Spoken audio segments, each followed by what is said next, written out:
सिया और आर्यन आमने सामने खड़े थे। आर्यन की आंखों में सर्द ठंडक थी और सिया की आंखों में जलता हुआ गुस्सा। आर्यन मुस्कुराते हुए, सिया तुम अब भी नहीं समझी। तुम्हारे पापा आदर्शों की बातें करते रहे और इसी आदर्शवाद ने उन्हें कब्र तक पहुंचा दिया। लेकिन मैंने उनके सपनों से एक साम्राज्य खड़ा कर लिया है। ब्लैक डोर सिर्फ एक प्रोजेक्ट नहीं, ये आने वाले समय की चाबी है। सिया अंकल, ये साम्राज्य नहीं, मौत का सौदा है। तुम इंसानों पर प्रयोग करके उनकी जिंदगियों को बेचकर ताकत हासिल करना चाहते हो और मैं ये कभी होने नहीं दूंगी। अचानक आर्यन उंगली चटकाता है। पुल के दोनों सिरों से काले कपड़ों में हथियारबंद लोग निकल आते हैं।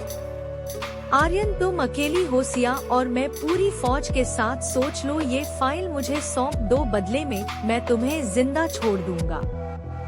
सिया अब भी लगता है कि मैं अकेली हूँ।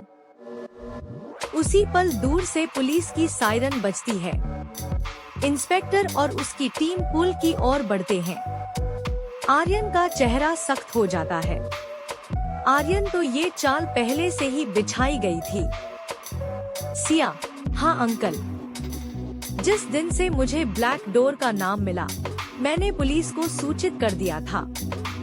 ये लड़ाई सिर्फ मेरी नहीं, पूरे देश की है। गोलियों की आवाज गूंज उठती है। आर्यन के आदमी पुलिस से भिड़ जाते हैं। पुल पर खून, गोलियां और चीखों का शोर भर जाता है। सिया एक खंभे के पीछे छिप जाती है और अपने बैग से कैमरा निकालती है। वो सब कुछ रिकॉर्ड करने लगती है, आर्यन के चेहरे से लेकर उसके गुर्गों की करतूत तक। सिया, अब तुम्हारे पास बचने का कोई रास्ता नहीं। लड़ाई के बीच आर्यन सीधे सिया के पास पहुंचता है। वो उसका गला पकड़ लेता है और पुल की रेलिंग पर धकेल देता है। नीचे गहरी नदी गरज रही है। आर्यन, तुम्हें लगता है तुम जीत जाओगी? तुम्हारे पापा भी यही सोचते थे, लेकिन मैंने उन्हें खामोश कर दिया। अब तुम्हारी बारी है।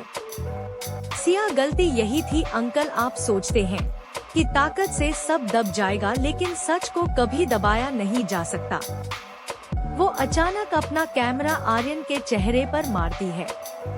कैमरा टूट जाता है, लेकिन रिकॉर्डिंग पहले ही क्लाउड पर अपलोड हो चुकी होती है। पुलिस आखिरकार गुर्गों को काबू कर लेती है। इंस्पेक्टर दौड़कर आता है और आर्यन को पकड़ लेता है। इंस्पेक्टर, अब बहुत हो गया डॉक्टर। आपकी पूरी साजिश दुनिया के सामने आ चुकी है। आर्यन, तुम लोग समझते नहीं हो। ब्लैक डोर को रोककर तुमने देश का भविष्य रोका है। तुम्हें लगेगा कि तुम जीत गए, लेकिन असली खेल अभी बाकी है। इंस्पेक्टर उसके पास आता है। इंस्पेक्टर, तुम्हारे पापा गर्व महसूस करते सिया। ये लड़ाई आसान नहीं थी, लेकिन तुमने सच को जीत दिलाई। सिया, ये जीत मेरी नहीं, कबीर की भी है, माँ की भी है और उन सब की है जिनकी आवाज दबा दी गई थी। अखबार की हेडलाइन पूरे देश में फैल जाती है। ब्लैक डोर प्रोजेक्ट का भंडाफोड़, मशहूर वैज्ञानिक गिरफ्तार। न्यूज चैनल पर बार बार सिया का नाम लिया जा रहा है। लोग उसे सच की सिपाही कहकर बुला रहे हैं। अपने घर की बालकनी में खड़ी है। वो अपने मन में सोचती है, पापा, मैंने वादा निभा दिया। लेकिन अंकल आर्यन सही कह रहे थे, शायद असली खेल अभी बाकी है। अगर ये सिरा इतना गहरा है तो आगे न जाने और क्या क्या सामने आएगा। आर्यन मेहरा गिरफ्तार हो चुका है, लेकिन उसके शब्द अभी भी हवा में तैर रहे हैं। असली खेल अभी बाकी है।